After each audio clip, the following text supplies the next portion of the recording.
Hello, Culture Matters podcast. Boy, am I excited for today. Before I introduce you to our guest, here is a quote just for this podcast. Accept the things to which fate binds you and love the people with whom fate brings you together, but do so with all your heart. Marcus Aurelius, our guest today, friend of the Culture Matters podcast. I met this individual within the last year or so in a community that we have a servant heart for through a person that's, I say, a special guy who's been a guest on the podcast, Eric Guy, who I always associate with this person. Um, our guest today has not just done exceptional, apparently in the sport arena, but also in the servant arena. They founded a nonprofit, ATP, that we'll be unpacking, and I picked that quote because of a program that sounds called Aurelius that we can be unpacking today.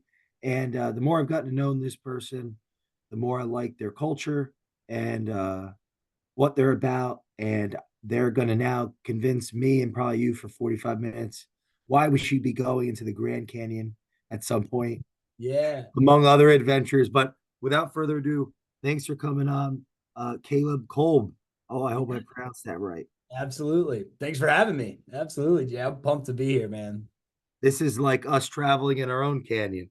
That's right. That's right. Different kind of canyon, climate controlled a little bit. You know, So, for those that are listening that don't have any involvement in a nonprofit space in their life, what's your strongest argument for why that actually is relevant to them? You know, regardless of their standing in life, like what's the purpose of yeah. that to you? I think just the nonprofit sector in general they're filling voids, they're filling needs in the world, right? And so specifically what we do and what we were talking about today is our Aurelius program.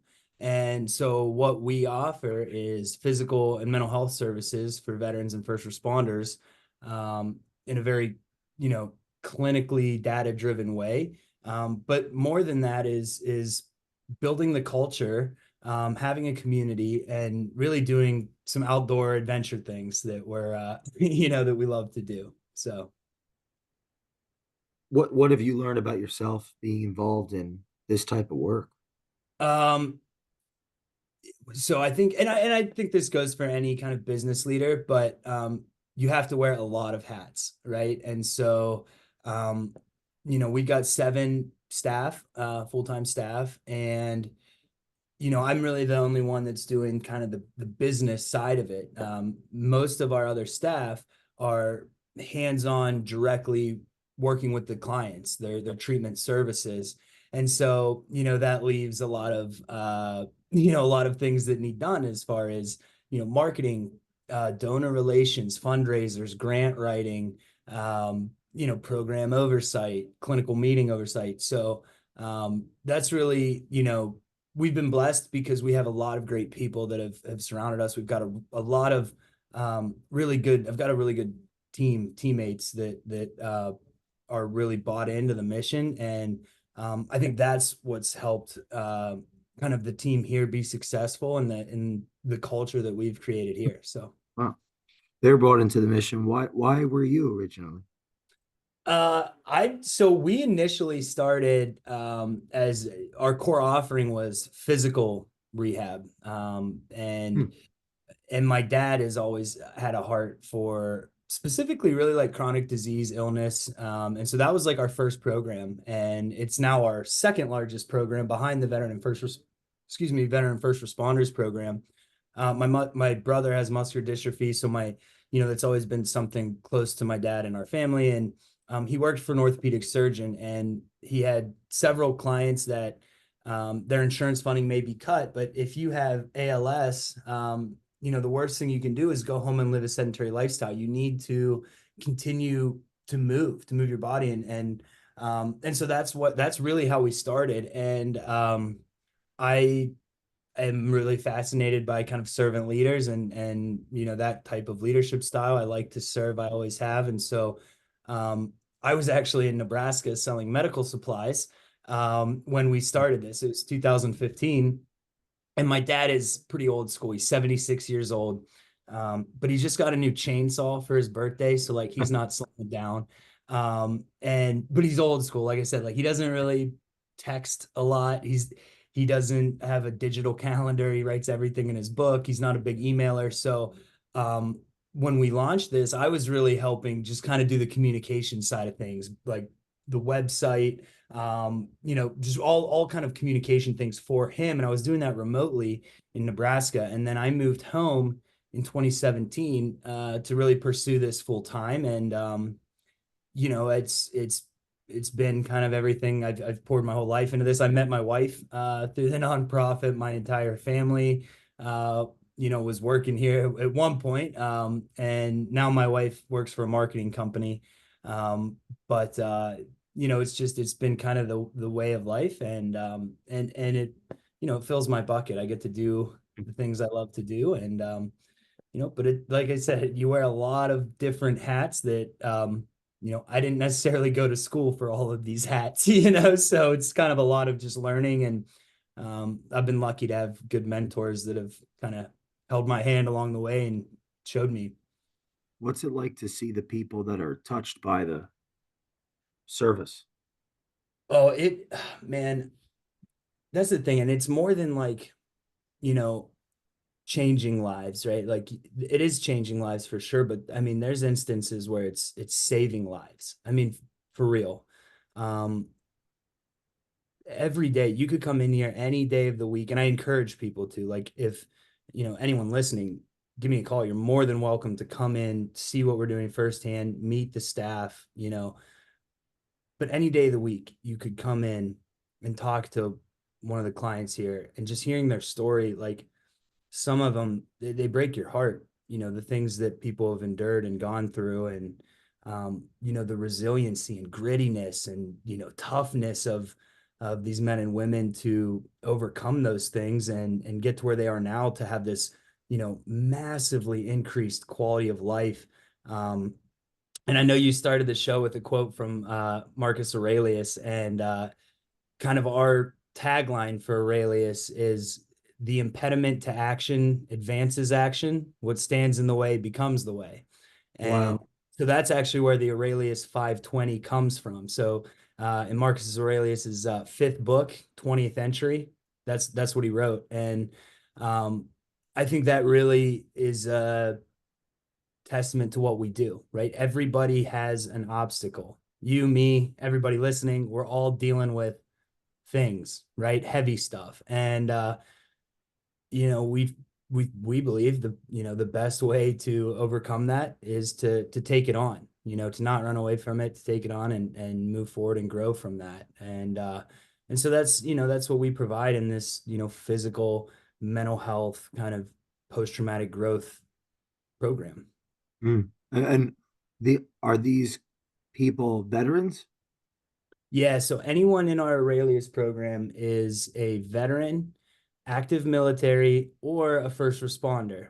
And that was something that was really important to us, because there's not a lot of resources for first responders. I mean, I think they tend to get overlooked. Like if you are, a paramedic, or you're in EMS, and you may have a traumatic call. We had one of our clients that had the death of a child that she was there for, and that really affects you. And and you come home from work, and you take that home, and then you have to go to work the next day, and you may get a call a month from now where something similar happens. And so it's not even really post traumatic, it's this kind of complex or compounding trauma. And so what do people do? How do you overcome that? How do what are the techniques you can use? How do you know your triggers, and how to navigate through this space where you can be effective at your job, you can reach peak performance and still have a great quality of life and good mental health. Because a lot of these people, I would say the vast majority of first responders and veterans, they have serving hearts. They get into these fields to help people, and they need help too, and Mm. so I think that's what we can do. I was not a veteran, and I think I regret that sometimes, and this is kind of my way of giving back, and our kind of our family's way of giving back. So Would you say that the culture overlooks veterans? um I don't know if I would say that. I think there's because there's a lot of great people there. I mean, and being in this space, like we have Pittsburgh has a great nonprofit sector for veterans. There are a lot of veterans serving nonprofits doing a lot of great things. I met a lot of great people who are very good friends of mine doing great things. Um, but I think there's niche markets, not like I can't provide housing or job opportunities, but I know somebody that can, and so that's for us, like these that's kind of our niche market, is this holistic full body wellness program, specifically for individuals that are living with post-traumatic stress and depression. Let's say that I'm a listener and I fit this criteria of veteran, active military, first responder, but I don't know if I want to go there physically. What's the lore? Take me through the process. What would I Yeah. expect if I were to be a Yeah. part of this program All and be right. certified? So that's good. So Jay, you are a potential you're interested in learning more about Aurelius. So the first thing you would do, I recommend, is calling us. And by us, it's my phone number. So if you go to the website, that gets directed to me. So you call me. Or I may get a referral from we get most of our clients are referrals. And so the first thing that we would do is a phone call, and I would just explain the program to you. And then we would do an orientation. And so during the orientation, the client will come in and I'll tour them the facility, explain kind of each component to the program. This is a free program for veterans and first responders. We don't charge anything for any in-house services that we do, but it is a commitment, and so I think that's the biggest kind of hurdle that people have to jump, and we recognize, like, people have full-time jobs, they have kids, their kids are in sports or extracurricular activities, and so they're already stretched thin. And now somebody's asking them, okay, you're gonna have to take up to 5 to 7 hours of your week to dedicate to yourself for this program. And so during the orientation, I explained the program and what that is. And so the way it works, typically the first thing that I do, and I'm not a therapist, right? So the first thing that I do is I listen, right? I just hear their story, why they're interested in Aurelius, why they came to us. And then I ask them, are you talking to anyone about this? Do you have a therapist, right? If they do have a therapist, then we don't want to add like another therapist to the treatment program. But if they do not, I have a list of professional therapists, psychotherapists, psychiatrists, counselors, that we connect them with, and we've got a lot of great partners that we can connect our folks with, and so we get them set up with a counselor, and then the next thing is, all right, here's how the program will work. It's a very data driven clinical program. So we have a series of baseline tests that we start with. So we do a physical baseline test. And then we do a mental health baseline test. And so they'll fill out a series of mental health scales, the BDI-2, GAD-7, PCL-5, PSQI. And so we can get a good kind of reading on, here's where this person's at, here's where they're starting at. And then we do a cohort every 5 weeks. We start a new cohort. And so we're actually filled up for the next two cohorts, are full. And so during that time, so when they come in until their cohort starts, that's the time that they're filling out the paperwork, filling out the mental health scales, doing their physical baseline test, and then we'll do a mental health evaluation. And so we have partner organizations that actually perform our mental health evaluations. And that's where we can determine if TMS, transcranial magnetic stimulation, is a good option for them, if there's any contraindications or risk factors for them to do TMS. And then if they are cleared for TMS, then we'll schedule a brain mapping for them. And based on the brain mapping, we'll determine motor threshold and intensity and location for the TMS. And then that way, once their cohort starts, we can hit the ground running, right? They're starting, and we from there, once we start, they'll be coming in and they'll do 3 physical workouts. Here we have 4 actually exercise physiologists that are, it's not like a normal gym where you come in and work out. You're going to sit down with one of our exercise physiologists. They're going to do the baseline with you. They're going to go through your goals, what would make this program successful for you, any risk factors that you have that we may need to be aware of. And they're going to make an exercise prescription for you for 12 weeks. And everybody's in a different spot in life as far as their physical activity goes. And so those are tailored specifically for each person. We may have 3 or 4 people in here in the Aurelius program at the same time, but they're all on a different plan. And, it's very important to us that they get that individualized attention, right? And then every 2 weeks, we have a clinical meeting. So Dr. Ryan Wakeham is our medical director, and he's the one that really oversees the program, and that we're providing really the highest quality of care that we can. And so we go through each client until we're done. And we'll say, okay, here's where this client started. Here's their baseline. Here, every week while they're getting TMS, they are filling out 2 mental health scales so we can see how they're trending, if they need any adjustment to treatment. And then at the end of the 12-week program, we do all of those baseline tests again. So we're doing the physical tests again. We're doing all of the mental health scales again. They're filling out the net promoter score, which is essentially like, would you recommend this program to a friend or colleague? And then a quality of life scale. And so the results have actually been really cool. And I had pulled them up here. So our latest results for clients that have graduated the program, we have, one of the questions is, did you have improvement in post-traumatic stress, depression, and anxiety symptoms or anxiety symptoms? And 91.67% of our graduates said yes, they have.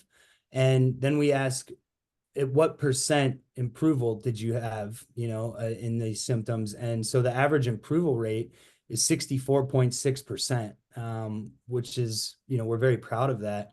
Have you had improvement in sleep quality? 92% of our clients said, yes, I have had improvement in sleep quality. And one of the ones that I'm pretty proud of is this improvement in quality of life, right? So even clients that said, no, I haven't had improvement in depression or anxiety, said that they have had improvement in quality of life. 100% of our graduates have said that they have seen improvement in quality of life. And the average percent increase in quality of life is 77.83%. And so, that's something that we're really proud of. And, the last one is, would you recommend this program to a friend or colleague? And 100% of our graduates said that they would. And, Wow. That's really why we've been able to keep these cohorts full, is because the word of mouth is really our biggest, driving, factor in clients coming to the program. We don't really market much. I don't have a marketing budget right now. The money that we make, it goes into treatment services. So we did on the front end when we launched this program, I was going to every firehouse in the city of Pittsburgh. I was going to police stations. I was going to the VAs and VFWs and all over. I mean, I was any resource fair, I'd put a little table up and I'd stand there, and we were able to, luckily have some decision makers, some police chiefs, fire chiefs, that were decision makers in their, respective employment places of employment, that went through the program, had good results, and I think that's one of the big things that's helped, I guess, change the stigma about asking for help. I think that's one of the things, especially, like military first responders, like those are our kind of first line tough folks, and they don't always want to ask for help. And so it was really important to us that we could have some of these decision makers that had influence on maybe people underneath them to ask for help. And I think Mm.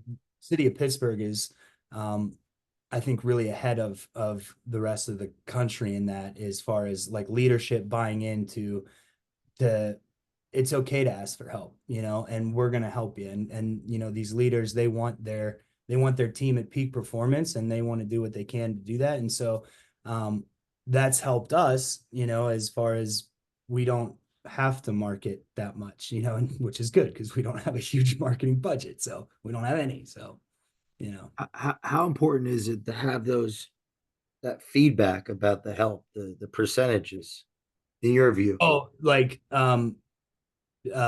vital, like that so we're driven, so it's a very expensive program to run, and we don't bill any clients for the services that we provide. Now, some we have to contract out for services, so like the mental health evaluation, that they'll that those companies, they'll bill the insurance for the clients, but the TMS, the working out, the adventures, that anything we do, part of the program in-house, we're doing that for free. And so we are very heavily grant funded, and donor funded. And, you know, people want data, they want to know that they're giving their money to something that's actually working. And so for us, it's very, very important, that Mm. we have the data, and I've got a good staff that is, they're on the clients about making sure that they fill out their scales, and that we do, the all the testing, and so we can report on it. How has your team been able to do that, be on it in that way, uh, while maintaining the culture, or keeping that camaraderie, or like what would Yeah, your advice be for there's listeners to this that may have philanthropies of their own they're trying to make it better.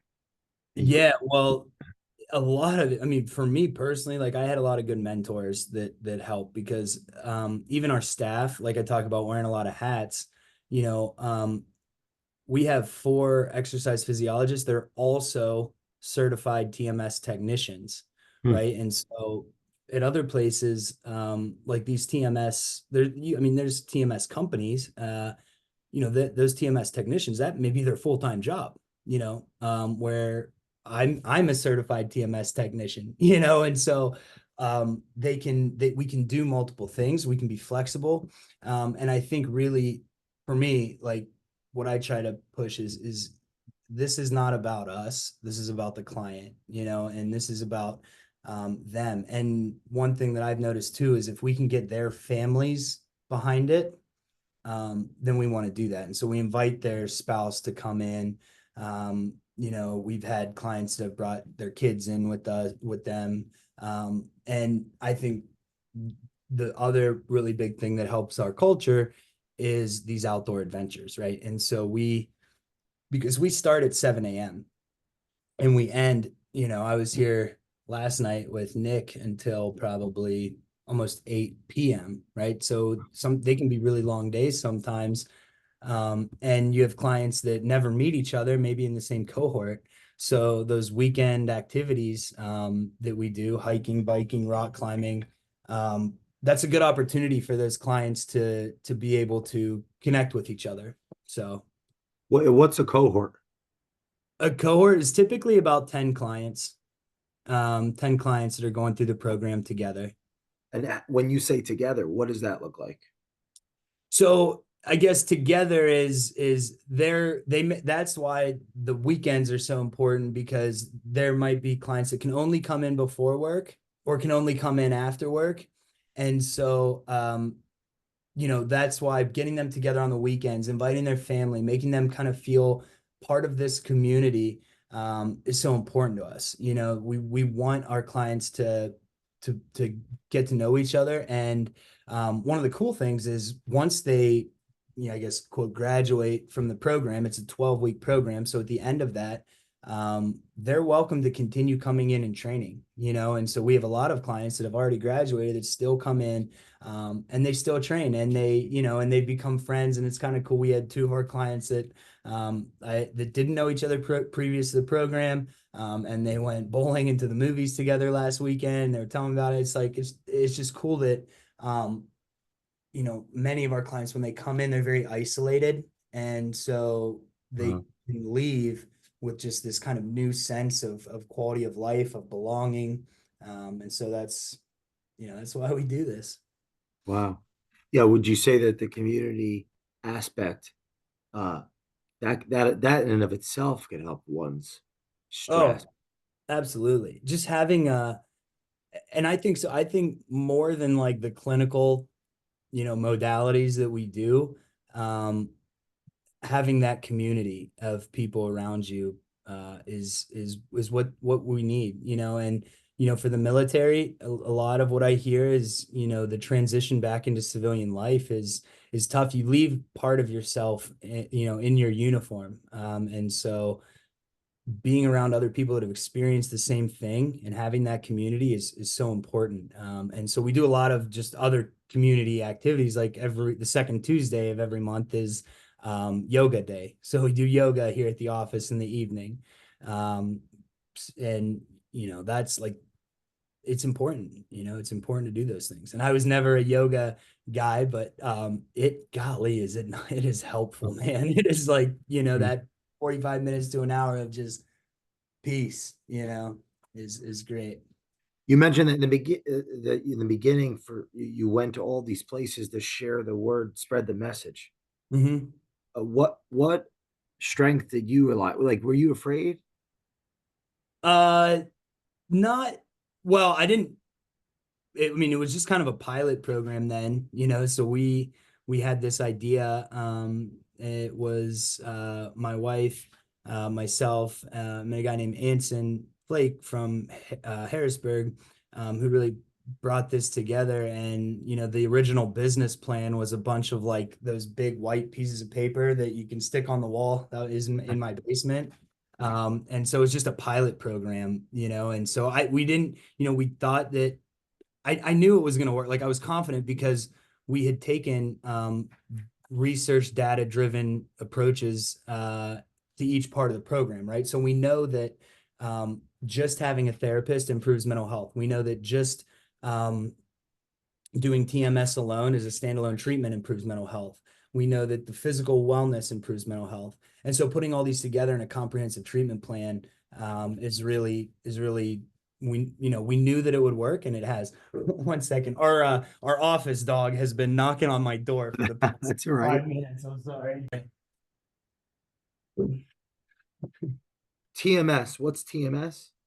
So TMS stands for transcranial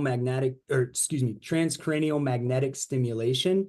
And what it is, it's an FDA approved non-invasive treatment. There's a lot of different protocols that you can use TMS for. Specifically, what we're certified to treat is post-traumatic stress, depression, and anxiety. And TMS it's really effective for treatment-resistant post-traumatic stress or depression. So clients that have tried multiple prescription medications that are not effective for them, TMS is a good option. And the way it works, again, we do an evaluation, then we do a brain mapping, and then essentially what we're doing is hyper targeting the areas of the brain. So during the brain mapping, we actually are focused on the like motor strip in the brain.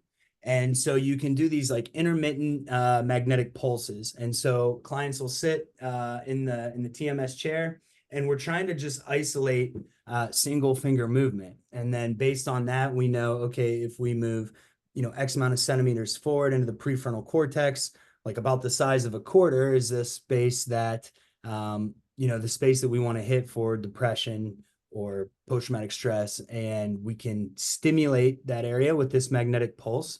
It's 10 pulses a second. It's an intermittent pulse. So it goes 4 seconds on, 11 seconds off for a total of 19 minutes for a total of 36 treatments. And so it'll be 10 pulses a second for 4 seconds. So 40 pulses, we call that a train. And then it'll take a break. And then it'll go on for 19 minutes. And then towards the end, when clients get to around session 30, we start to taper them off of TMS. So a lot of our clients, they're actually doing they're doing 2 TMS sessions in the same day. So they may do a TMS session, do their workout, and then another TMS session. Is the goal there to lessen some type of physiological response to triggers or? So yeah, so actually the goal of TMS is to improve neurogenesis and neuroplasticity, right? So if you think about the brain, right, and these neural pathways are roads, and you come to a bridge and the bridge is out, right? Or the kind of the neural pathways, these neurons are dormant, right? Well, how do we get across, right? You can either do 2 things. You can build a new bridge or you can go around. And so that's essentially what TMS is doing, is it's stimulating those neurons in the brain, and to get them back to like a normal baseline rate. And so it's a very safe, effective way. There are some contraindications, like if you have a history of bipolar or seizures, if you have any metal in the brain, like those are things that we want to know, and that will get brought up and at the evaluation. That's why we need to do the evaluation to make sure that this is safe treatment. But for clients that are cleared for TMS, as far as side effects go, the only side effects that we've been reported in 2.5 years are mild headache after the first session. And it's tap it on your brain for 19 minutes, but compare that with the side effects from some prescription medications. And it's a great, non-invasive holistic treatment. So if I get this right, we have access to one-on-one psychiatry or psychology therapy, Yep. access to physical training, but not like Arnold Schwarzenegger necessarily, more Right. to get someone moving and healthy and right from an expert, as well as that TMS. And there's a communal aspect with it, these adventures that you're talking about. And Yep. that's led to 91%, you said, success with the 67% improvement on the lifestyle and Yeah. 100% referrals. Yep. Yeah. So I'm sorry, what was the question about referrals? No, you said 100% of the people have Yeah. said they would recommend it. Yeah. The net promoter score. Yeah. Yep. But is that, what am I missing as far as the methodology? That's it, man. That's it. And then we combine that with the outdoor adventures. And the outdoor adventures was initially was like kind of selfishly, my wife and I are guides, and so I know the therapeutic benefits of being outside. And so that's something that I wanted to add to the program. I like to do that stuff anyway. So it's like, all right, well, I'm going to be hiking this weekend. Anybody that wants to come, here's where we're going. Here's when we're leaving. All right, we're going rock climbing next weekend. We've done whitewater rafting. We do overnight backpacking trips, overnight bike trips. So, Wow. yeah. If for those that want to participate, what's Mhm. the best way to get in contact with you if they're interested in Yeah. being a partner in the Yep. growth of this, so you can help? Like, what would be the best way to contact you? Yeah, so you can shoot me an email. My email is Caleb, CALEB, at adventurestraining.org. Or you can call me. My number's on the website. And, we try to get people seen, at least for an orientation, as quickly as they can. And while they're waiting for their cohort to start, we'll still get them hooked up with a psychologist. We'll still, they can still come in and train. until their cohort starts. So, we don't want, especially, mental health is such a big, big issue right now. And, these mental health providers are backed up. A few of them, that I was talking to last weekend were 2 months out. And so we want to at least get you in and get you connected as quick as we can. How many people do you want to impact? So our goal for the year is 100. And we have the resources, we have the staff, we have the capabilities to do that. And Lord willing, we'll have the funds to do it and keep moving. So What is it? I guess in there's a lot of options for people to help. yeah, oh yeah. Why you guys? Like what makes us different? Is that kind of what you're Yeah, asking? like I'm a listener and uh I have resources but limited, and right, I want to help, Hmm. and there's a lot of options. Yeah. Why you guys? Yeah, I think number one, I would say is just the atmosphere, the culture, even more than the clinical services that we provide is just the community of what you're doing is an offering for people. But number two is I think we're a very unique program, and I don't think it's um, like I don't think we're smarter than other people. I think just there's all of these different individual modalities that people are using for mental health.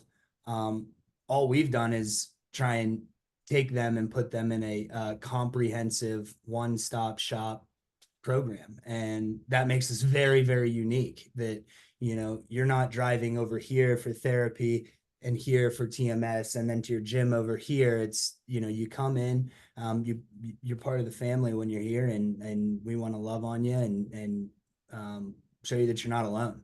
Everybody's here for a different reason, but they're all going through hard things, and I mean real tough things. And so that's why we do what we do. Man, Caleb, I really appreciate that we've finally got to do this, my friend. Yeah, I appreciate it too, man. It's great talking to you, Jay. I'm excited to see the lives that you impact, and to have you on when it's 10,000 people. Yeah, that's right. That's If you're right. listening to this So, podcast, reach out to Caleb, get involved, leave us a review on the Culture Matters podcast, and we will see you next time. Thanks, brother. thank you. Appreciate it.